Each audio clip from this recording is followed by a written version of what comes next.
What are the oldest countries in the world? It's a difficult question to answer because we need to define two things. One, what do we consider a country? And two, how do we measure the continuity of said country?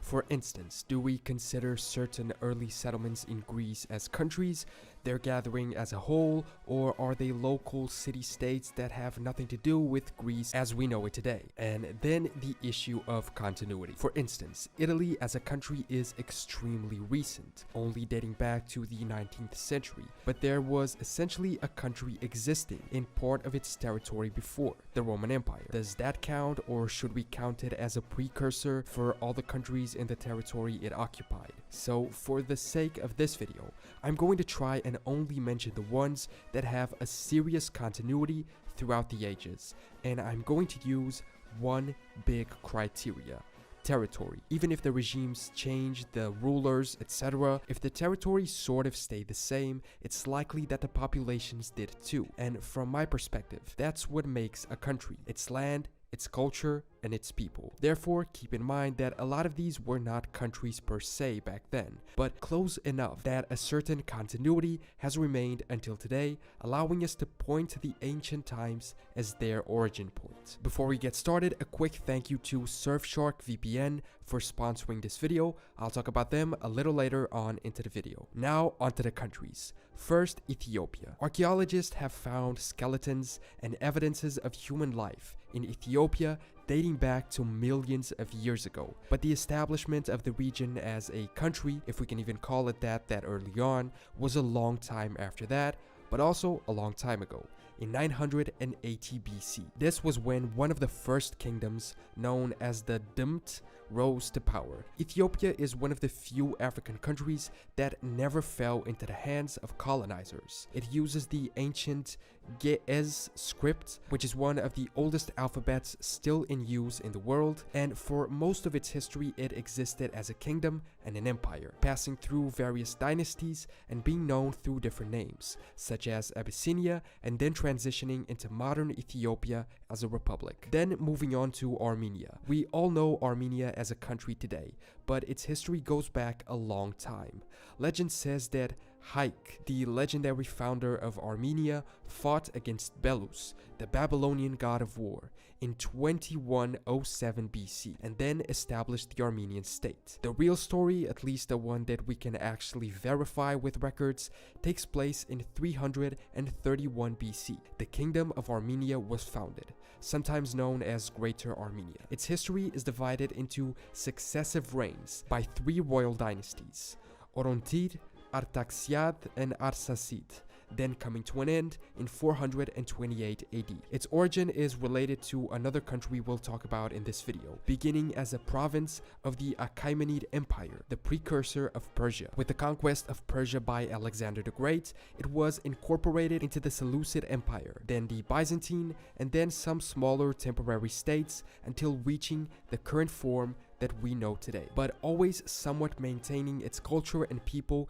in roughly the same area. When it comes to no change in territory, we have one that stands out in Europe: Portugal. While definitely not as old as Greece or Ethiopia, Portugal has maintained its firm borders for almost 1,000 years, making it one of the most identifiable, oldest countries in the world, especially because it defined its identity very early on. Portugal is the oldest nation state in the Iberian Peninsula and one of the oldest in Europe and the world, its territory having been continuously settled, invaded, and fought over since prehistoric times. Founded in 1868, the County of Portugal gained prominence because of its military successes. The Kingdom of Portugal was later proclaimed following the Battle of Ourique in 1139, and independence from Leon was recognized by the Treaty of Zamora in 1143. Not only was it established fairly early, but its main significance as a nation, its people, its culture, and its language, and even its national symbols, and most of all, its territory, were also established very early on, remaining unchanged until today. All the way in Asia, Japan. Japan is also a contender as one of the oldest countries in the world. The first Japanese emperor, Jimmu, who is said to be the descendant of the sun goddess Amaterasu, ascended to the throne in 660 BC, according to Japanese legend. The country of Japan started appearing in written records in around 300 AD, but it is very likely that they had existed way before that. So whether you believe in legend or not, Japan has certainly been around for a lot of time. It has maintained its territory in the Japanese archipelago, although sometimes expanding outside of it, and its people have remained the same. In fact, they still have an emperor, and they even got a new one this very year. So I think Japan is a prime example of an ancient country lasting until today. Next to it is another example, China.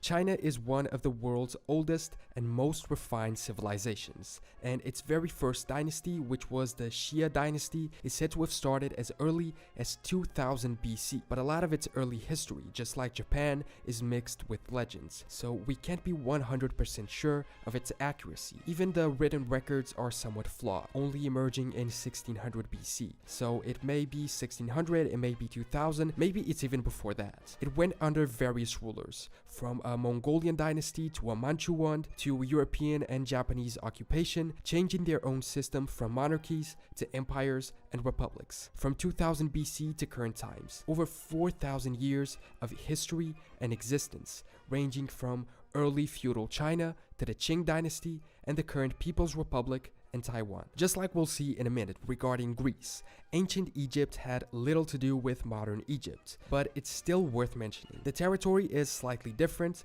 and especially the location of major cities, but it's still pretty much the same area. Egyptian hieroglyphics were the world's second oldest writing system, and the first Egyptian kingdom was formed in the 4th millennium BC. The ancient regime eventually came to an end, with the country being taken over by the Persians, the Mamluks, the Ottomans, until reaching independence under its current form. Greece, like I mentioned, is also a tough call, but I think it should still be listed here because despite being separate in ancient times, it shared and together created a specific culture. Ancient Greece wasn't a country, it was a civilization, and this is the case with a lot of these early countries. It can be dated back to the 12th century BC, lasting all the way to their joining / being conquered by the Roman Empire. After the fall of the Romans, it remained as a part of the Byzantine Empire. In fact, a lot of people claim that throughout all its existence, even before separation into East and West, the Roman Empire was always divided in two, the West being truly Roman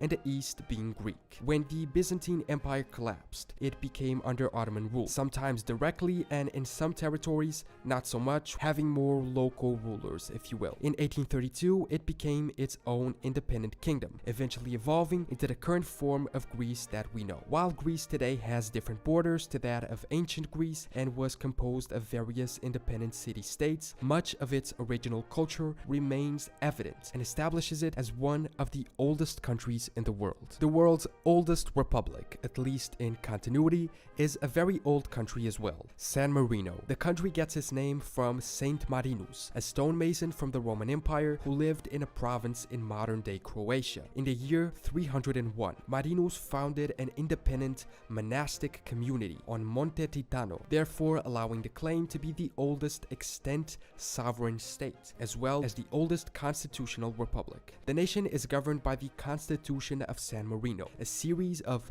6 books written in Latin in the late 16th century. They dictate the country's political system. San Marino is considered to have the earliest written governing documents still in effect. I feel like this deserves a special place in the list because it's the most untroubled and unchanged of all of them. Not a lot has happened since its foundation that troubled its existence or changed the way they function. They came under threat from Napoleon, but managed to impress him enough to be their ally, and they were neutral in most of Italy's wars. A fun fact is that they made US President Abraham Lincoln an honorary citizen. He replied saying that San Marino proved that government founded on principles of a republic is capable of being so administered as to be secure and enduring. Persia/Iran is also an example of an incredibly old country. This one is a good example of how countries change in their shape and designations. The first dynasty of the Persian Empire was created by the Achaemenids, established by Cyrus the Great in 550 BC. Eventually, Alexander the Great defeated the Achaemenids and created the Seleucid Empire, but that was also not meant to last, being defeated by the Parthians, and then came a time of trouble. They were were invaded a lot by the Arab dynasties and also briefly by the Mongols. These Arab dynasties ruled the territory for a long time, from 651 onwards. The last dynasty of Persia was the Pahlavi one, which ended in 1979 with a revolution that turned the country into Iran as we know it today. And finally, further east, Mongolia. When we think of ancient Mongolia, our mind instantly jumps to one person, Genghis Khan. At least mine does. And while he is the strongest and most well-known figure of old Mongolia, the country was around for a long time already before him. Various nomadic tribes ruled the area of present-day Mongolia from as early as 300 BC. The Khitan people, who used a kind of Mongolic language, founded a state known as the Liao dynasty in 907 AD. In 1206, Genghis Khan was able to unite and conquer all of the Mongols, forging the largest contiguous empire in history, conquering vast regions of Asia and almost reaching into Europe. Eventually, the empire collapsed, and Mongolia was ruled by the Chinese, then under Soviet influence, but eventually asserting themselves once again as their own sovereign nation. However diminished they may be today compared to the old days, they still resist and have maintained their existence for hundreds and hundreds of years. Like I mentioned, today's video was made possible by Surfshark VPN. We live in a time where privacy seems to be a thing of the past, but it doesn't need to be. Surfshark VPN is an online service that allows you to protect your personal data and access online content in a safe way. It allows you to do 4 key things when you are online. 1. Secure your personal data. The fact that it's personal indicates no one else should have access to it. 2. Access geo-specific content. Surfshark lets you access pretty much all streaming services libraries, no matter where you are. 3. Bypass geo-pricing. People from different places might see different prices on hotels, etc. With a VPN service, this won't happen. And 4. Avoid internet censorship. If you travel to a country that bans Twitter, for instance, you can just use Surfshark and access it without a problem. They were nice enough to sponsor this video and also provide a great discount for viewers of the channel. So if you want to try Surfshark VPN, just go to surfshark.deals/knowledge. Enter promo code knowledge and get 83% off and 3 extra months for free. Now, we also have a lot of other examples of countries that date back a long time. And the truth is, we can do this with pretty much any country. It's true that only a few, like the ones I mentioned here, have a somewhat more direct line from ancient times to modern states. But any existing country can trace back its existence to those ancient periods. So these were some of the world's oldest countries, how they first emerged, how they evolved, and how they remain today as living representations of our history. Thanks so much for watching this video. If you enjoyed it, subscribe. If you have any opinions, thoughts, corrections, pretty much anything you want to say, just leave a comment below. I will see you next time for more general knowledge.